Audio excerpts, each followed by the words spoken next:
Olá, seja bem-vindo a mais um Saber Direito Responde.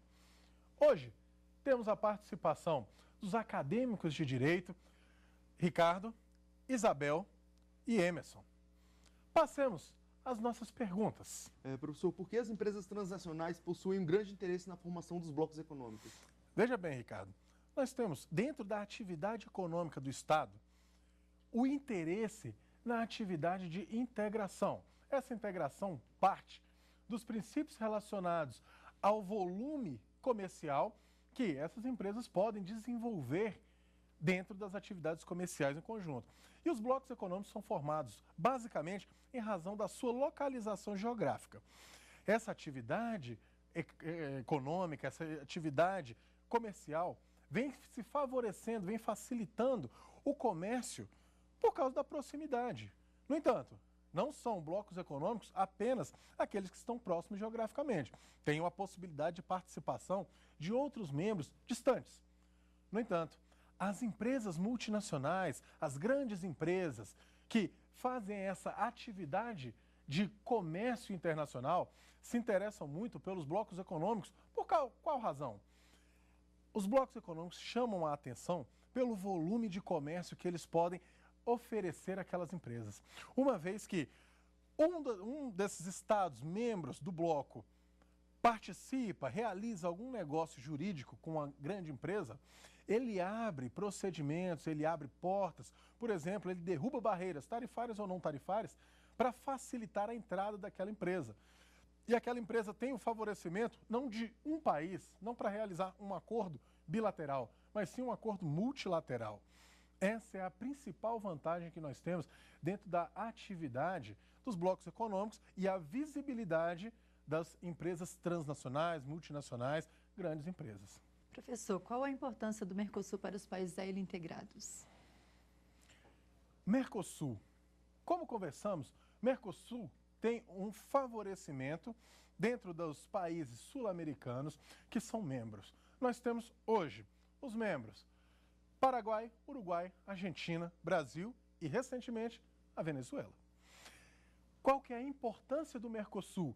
O Mercosul tem um objetivo de gerar uma integração entre esses países, desenvolver uma redução ou até mesmo a eliminação de tarifas e gerar um desenvolvimento social mais amplo. A importância do Mercosul se confunde com os interesses políticos e econômicos desses países participantes e cada um desses países tem o seu interesse desenvolvido, sendo apresentado, sendo aplicado, e essa presença do interesse vem se traduzindo dentro do bloco econômico Mercosul e trazendo esse benefício. Um livre comércio, uma situação de mercado comum, onde nós temos a possibilidade de aplicação de uma harmonização tributária. Daí a importância desse bloco, desse produto, a ser oferecido aos membros do Mercosul. Quais são as medidas de defesa comerciais formalmente destinadas a proteger as indústrias nacionais da competição desleal ou intensa de produtos estrangeiros? Defesas comerciais. O nosso tema da nossa segunda aula. Defesas comerciais trazem, basicamente, formas do Estado, de forma política, criar meios de conduta de proteção da indústria interna, em detrimento de produtos provenientes do exterior. Nossa atividade de defesa econômica, defesa comercial, ela vem gerando o desenvolvimento de parte da doutrina que questiona o protecionismo. O que é o protecionismo? Nós temos o protecionismo como uma forma do Estado intervir nas relações econômicas, nas relações comerciais, de modo a proteger a sua indústria interna, proteger o seu produtor interno. E essas defesas comerciais, elas trabalham como uma forma de resguardar o comércio interno, o produtor interno. Quais são as medidas de defesa? Nós temos hoje, praticantes, 3 medidas de defesa abordadas nos acordos internacionais. Nós temos, primeiro ponto, a lei antidumping. Nós temos a prática do dumping quando eu tenho um produto sendo vendido em um valor inferior àquele que é comercializado no seu país de origem. Ele vem para o Brasil e uma venda com um valor inferior, ele chega muito competitivo ou até mesmo sem competitividade para o comércio interno. Essa competitividade negativa do comércio interno faz com que todos os consumidores busquem aquele produto internacional em detrimento ao nacional. O nacional tem a sua queda e, consequentemente, ele pode ter um prejuízo. Posso ter a quebra ou, como conversamos, posso ter a falência daquela empresa, entrar em uma dificuldade econômica. Daí eu tenho um dispositivo legal, econômico, do Estado em determinar essa medida que está sendo praticado o dumping e a aplicação da medida protecionista de proteção antidumping, tá? Outra medida que nós temos são as medidas compensatórias. Medidas compensatórias nada mais são do que subsídios que são aplicados aos produtos que são fabricados, são desenvolvidos, e esse subsídio proveniente, cuidado, proveniente de um Estado. O Estado pratica esse subsídio. Aplica esse subsídio a um produtor, esse produto, ele chega com uma competitividade muito maior. Por quê? A partir do momento que o Estado investe, a linha de produção, a manutenção daquele desenvolvimento daquele produto, reduz o custo. Essa redução de custo faz com que aquele produto chegue muito barato, por exemplo, no mercado brasileiro. A medida de compensação é: o Estado brasileiro determina, por exemplo, uma tarifação diferenciada. Eu tenho que compensar a entrada desse produto para que eu não tenha um valor diferenciado que prejudique o meu mercado interno. Daí eu pratico uma tarifação, uma sobretarifa, para poder manter aquele produto em um local determinado. De competitividade dentro do sistema econômico interno.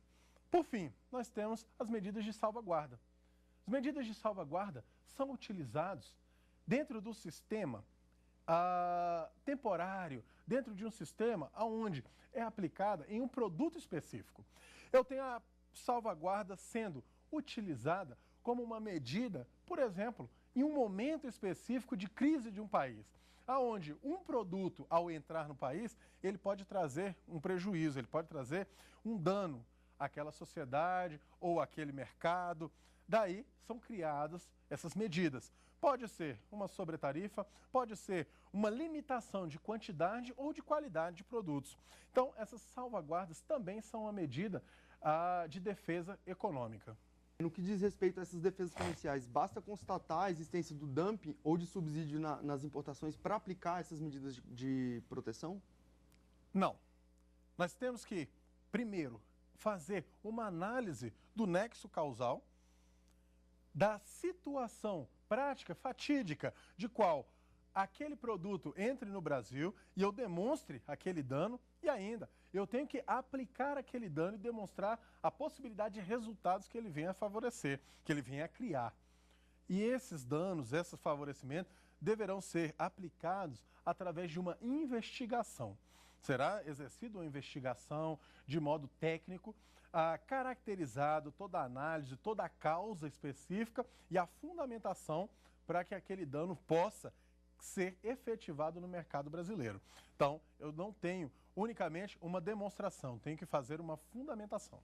Qual a diferença básica entre o NAFTA, o Mercosul e a União Europeia?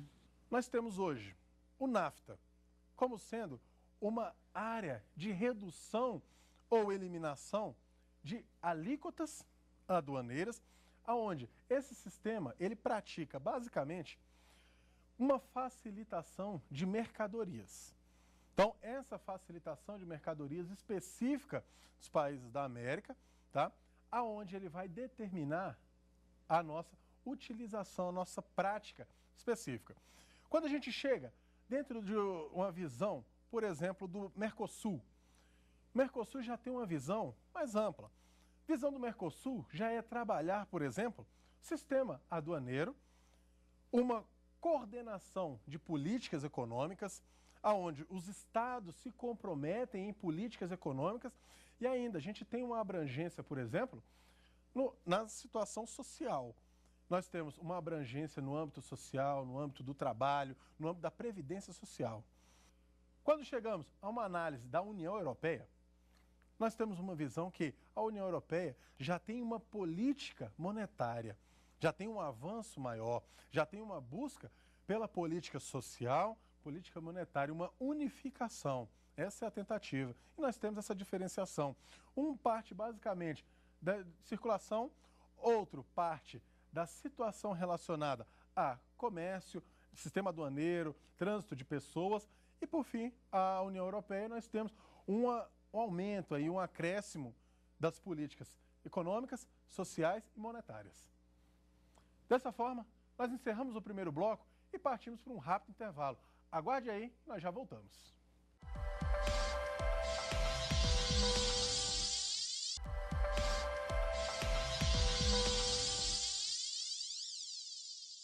Estamos de volta ao nosso último bloco de perguntas no Saber Direito Responde.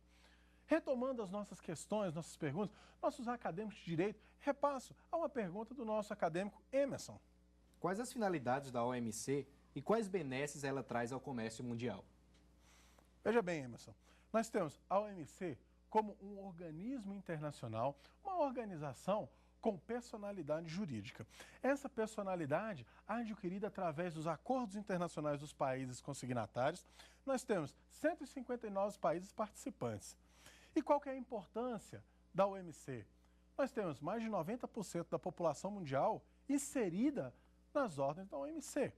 E a OMC hoje delimita situações relacionadas ao comércio internacional. Hoje, o comércio internacional ele é baseado e amparado pela atividade da OMC. E a integração regional hoje tem trabalhado muito com as relações específicas advindas da OMC. A OMC hoje tem trabalhado, por exemplo, com a resolução de controvérsias por meio da arbitragem. A arbitragem hoje tem sido muito relevante, muito específica dentro das nossas relações. A importância é ativar, aumentar as relações do livre comércio, tentar reduzir as barreiras não tributárias e as tarifas das barreiras tributárias. Daí a importância, dentre outras inúmeras, da OMC. Quais as consequências podem acontecer para as empresas e para a população dos países integrantes dos acordos de livre comércio? Veja bem, Ricardo, um acordo de livre comércio, ele tem a possibilidade da não intervenção do Estado. Essa que é a situação específica. E o OMC sempre prega muito a questão da não intervenção estatal, requerendo que o livre comércio seja exercido e as regras comerciais sejam ditadas pelo próprio comércio, pela livre iniciativa, pela livre concorrência, pela oferta de produtos, aonde aquele que tem o melhor produto por uma melhor oferta vai ser aquele melhor beneficiado, maior beneficiado. E daí, inicialmente, o consumidor sai ganhando. Ocorre que, em um determinado ponto, na época dos períodos relacionados a países que sofreram com o livre comércio, nós temos uma possibilidade de quebra das empresas nacionais, nós temos um não acompanhamento das empresas específicas dos setores e grandes empresas monopolizando aqueles meios de produção. E essa monopolização dos meios de produção cria, dentro do direito do consumidor, alguns prejuízos. Por exemplo, eu não tenho a possibilidade de uma oferta de produtos, eu tenho o produto engessado, valores engessados, e isso prejudica. Daí, eu tenho um prejuízo para as empresas internas, eu tenho um prejuízo para a população a um longo prazo, médio e longo prazo, existe essa possibilidade de prejuízo. Ainda estamos trabalhando no ramo das estatísticas e perspectivas. O liberalismo comercial ainda é debatido nessas relações. Nós temos os países desenvolvidos que se dizem até liberalistas, se valeram de medidas compensatórias, se valeram de medidas de defesa, ou seja, se valeram de situações da qual o Estado interferiu na atividade comercial. Daí percebemos que os Estados desenvolvidos, em algum momento do seu desenvolvimento, se valeram das medidas relacionadas a intervenção do Estado, sistema intervencionista. Temos que a possibilidade do livre comércio se virar contra aquele país que recebe essas mercadorias e um prejuízo para as empresas internas e a sociedade, a população em geral. Qual é a diferença entre União Aduaneira e Mercado Comum? União Aduaneira vai trabalhar basicamente com a redução ou eliminação de tarifas. A gente tem uma realização de uma criação de uma harmonização tributária por meio da TEC, uma taxa externa que vai gerar uma possibilidade de uma tarifação única para todos os países membros daquele bloco. E essa tarifação é o que pode trazer de forma específica a possibilidade de uma harmonização, de um sistema harmônico, de um sistema de previsibilidade tributária, onde favorece. O mercado comum já é um avanço, já é uma evolução da União Aduaneira. Você tem o mercado comum como sendo um espaço do qual eu tenho uma política econômica conduzida através de uma coordenação dos países envolvidos e ainda, por exemplo, no Mercosul, nós temos um mercado comum onde temos os membros e temos aqueles que assistem ao Mercosul, são os assistidos, né? Temos ainda aqueles que são os observadores de fora, por exemplo, o México. Daí nós temos, dentro do Mercosul, a entrada da coordenação de política, além desse desenvolvimento da redução de tarifas e sistemas de barreiras não tarifárias. Essa pergunta, ela é bem utilizada, bastante utilizada em algumas bancas específicas de concurso para tentar confundir, porque se tratam de classificações da integração. Nós temos estágios da integração regional e necessário se conheça cada um desses estágios, dessas especificações. Aproveitando a sua citação sobre o Mercosul, quais são as suas principais características? Principal característica do Mercosul, nós temos a flexibilização, flexibilidade. Flexibilidade de quê? Flexibilidade legislativa, flexibilidade da legislação específica de cada um dos países membros. Os países membros têm cada um a sua legislação interna. No entanto, essa legislação específica é necessário que ela seja flexibilizada para que ela seja amparada por outros países. Eu tenho a flexibilização, por exemplo, nos direitos do trabalho, no direito previdenciário, em relação ao acordo de integração da mão de obra dentro do Mercosul. Ou seja, eu tenho trabalhadores brasileiros vivendo no Uruguai, vivendo no Paraguai, trabalhando. E ainda assim tem os seus direitos trabalhistas, seus direitos previdenciários. Ou seja, ele tem o direito de aposentar, ele tem o direito de se valer de benefícios sociais, porque esses países se integraram, se reuniram e se organizaram de modo a flexibilizar a sua própria legislação para angariar, para assumir novas perspectivas de evolução. Que medidas podem ser adotadas para combater os efeitos de práticas de dumping e subsídios e qual autoridade que aplica essas medidas? Como já falamos, nós temos as defesas comerciais antidumping, que é a prática específica da atividade contrária à prática do dumping. Nós temos uma atividade política sendo exercida como barreiras, como análises. Nós temos nas medidas compensatórias também, o Estado, ele determina, por exemplo, uma tributação diferenciada e as salvaguardas. São medidas específicas para que nós possamos apresentar os pontos aonde a política brasileira carece, naquele momento, de uma medida diferenciada, por exemplo, importação de carros. Dei um exemplo durante as nossas aulas sobre a redução do IPI apenas para carros nacionais. Os carros importados não tiveram essa redução. E houve uma discussão muito grande a respeito do protecionismo à indústria brasileira em detrimento do produto internacional.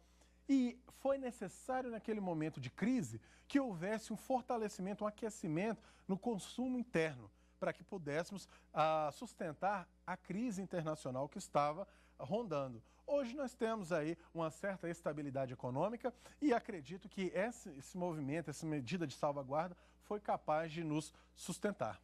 Os blocos econômicos possuem distintos níveis de integração econômica e acordos comerciais. Alguns se preocupam em fazer acordos somente comerciais, outros de cunho político e econômico.